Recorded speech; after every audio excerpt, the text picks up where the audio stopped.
Claire leaned against the kitchen counter, one hand wrapped around a wooden spoon, the other holding her phone to her ear. Daniel's voice came through the line, muffled and apologetic. "Babe, I'm sorry. I'm stuck at the office." "Don't wait for me." It was the third time that week. She swallowed the sigh rising in her throat. "It's fine," she said, forcing a lightness into her tone that she didn't feel. "Just don't be too late." The call ended and the silence of the house pressed in. She glanced at the table she'd set candles, fresh bread, the pasta sauce simmering on the stove.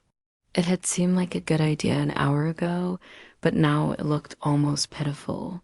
Her marriage hadn't always been like this. In the early days, she and Daniel had been inseparable. They'd laughed at silly jokes, stayed up talking until dawn, touched each other without hesitation. But somewhere along the way, the spark had faded. Work, schedules, and unspoken disappointments filled the space where intimacy used to live. The sharp knock at the door startled her. She wiped her hands on a dish towel and opened it. Standing there was a man she hadn't seen in years, tall, broad-shouldered, with an easy confidence that seemed to draw the air toward him. "Ethan?" she asked, her surprise breaking into a small smile. "Claire," he said warmly, stepping inside as if the years had melted away. "Daniel told me I could crash here for a few days. Business trip brought me to town."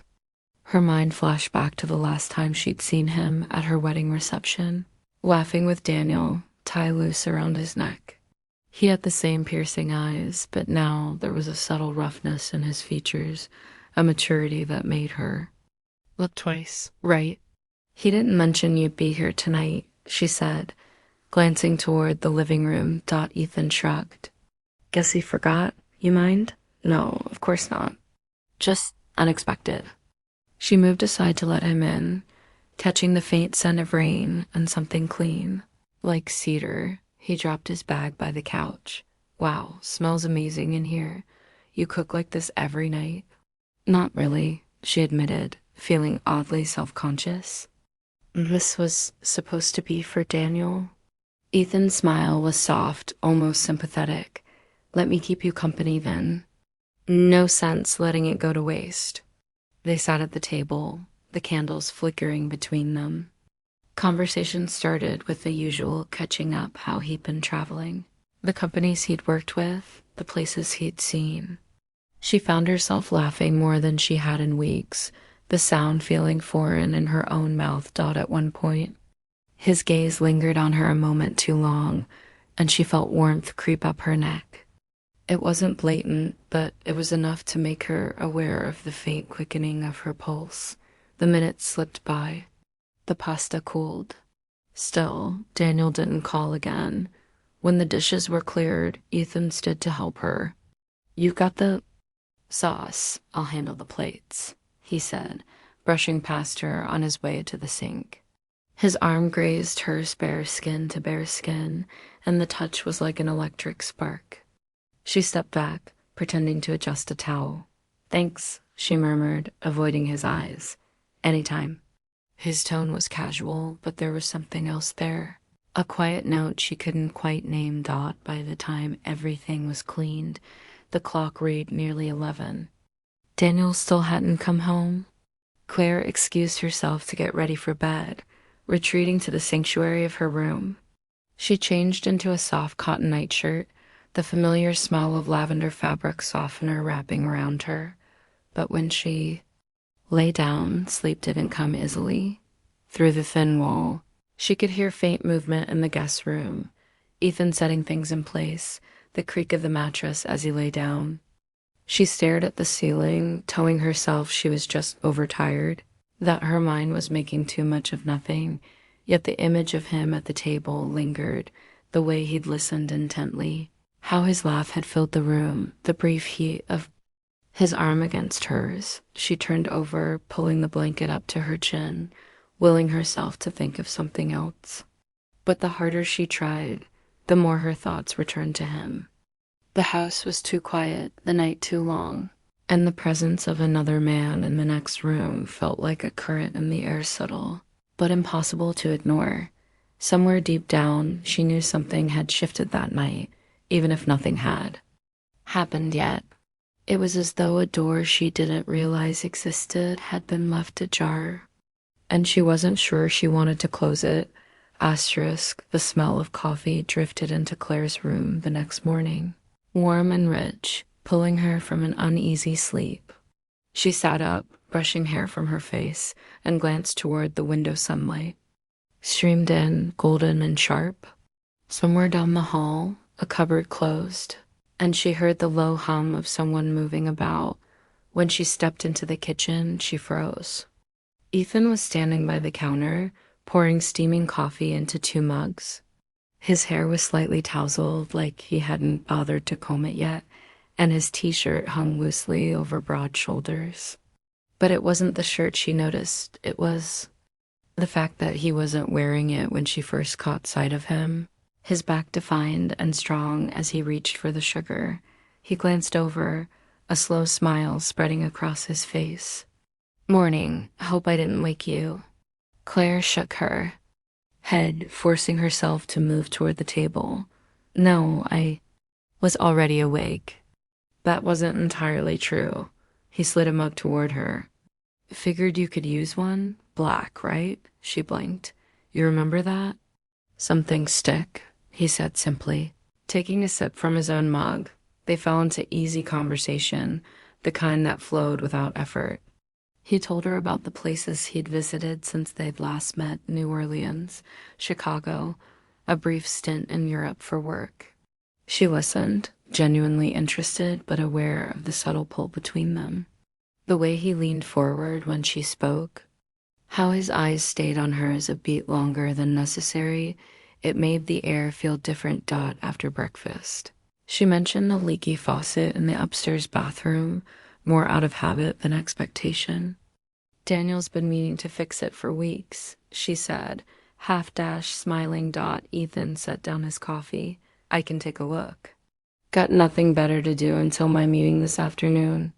Upstairs, the small bathroom felt even smaller with both of them in it. She stood back as he crouched by the sink, sleeves rolled up, revealing strong forearms dusted with fine hair. The sound of the wrench against the metal echoed softly. "So," he said, glancing up at her, "you and Daniel still doing all right?" The question caught her off guard. "Of course," she said quickly, then hesitated. "I mean, we're fine. Just busy." Ethan studied her face for a moment before returning to the faucet. "Busy can be a dangerous word," he said, his tone unreadable. She felt her cheeks warm. "We're fine," she repeated, though even to her own ears it sounded less certain. By the time the faucet was fixed, the space between them seemed charged in a way she couldn't explain. They stood close as she handed him a towel, her fingers brushing his. It was such a small touch, but it sent a spark straight through her. In the afternoon, rain began to fall, a sudden summer storm. The power flickered, then went out completely, plunging the house into a muted gray light. "Well," Ethan said, lighting a candle on the coffee table, "guess it's just you, me, and the weather." They settled in the living room, the storm rumbling outside. The candlelight cast a warm glow across his face, softening the sharp lines of his jaw. They really talked about everything from childhood memories to the choices they wished they'd made differently. Claire found herself opening up about how lonely the house felt sometimes, how she missed the version of her marriage that used to exist. He listened quietly, his gaze steady. "You deserve to feel seen," he said at last, "not just tolerated." Her throat tightened. She looked away, unsure how to respond. The conversation drifted, but the closeness remained. At one point, his knee brushed hers. Neither of them moved. His voice dropped slightly as he told her a story about a night in Paris, how he'd stayed up until dawn on a balcony, listening to the rain. She found herself watching his mouth as he spoke, her own pulse quickening. when he reached forward to tuck a loose strand of hair behind her ear. Her breath caught. His fingers lingered just a moment too long. Claire stood abruptly, pretending to check the window. "The rain's really coming down," she said, her voice quieter than she intended. He didn't press.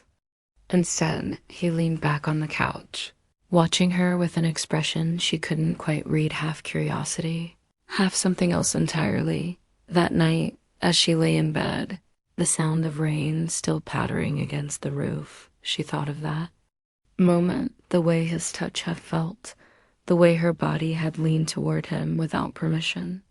She told herself she was imagining it, that nothing had happened. But deep down, she knew the truth. Something was happening, slowly, quietly. She wasn't sure if she wanted to stop it. The rain had stopped by midnight, but Claire still couldn't sleep.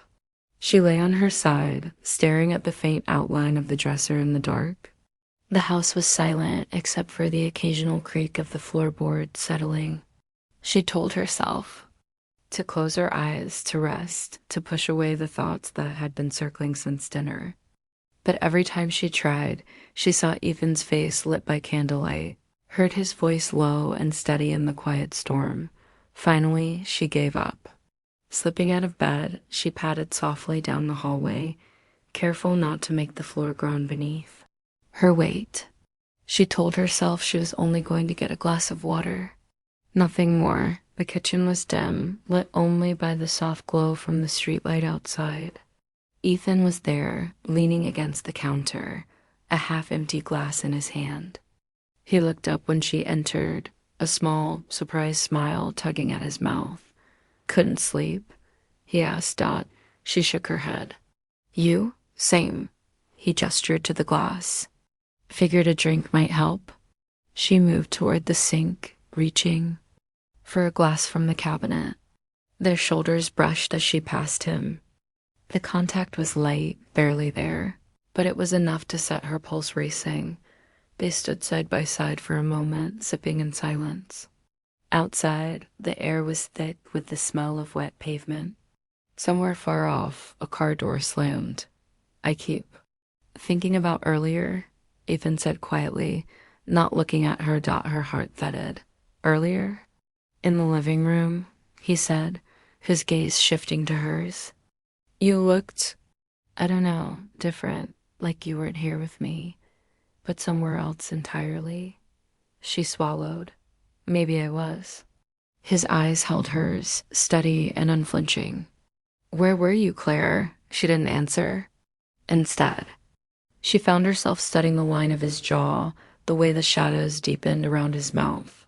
It was reckless, dangerous, but she didn't look away. Ethan set his glass down. "If I'm crossing the line, tell me now," he said, his voice low. She should have. She should have turned, walked away, gone back to bed. But the words didn't come. He stepped closer, and she didn't move back. The space between them was gone in an instant, his hand finding the curve of her jaw.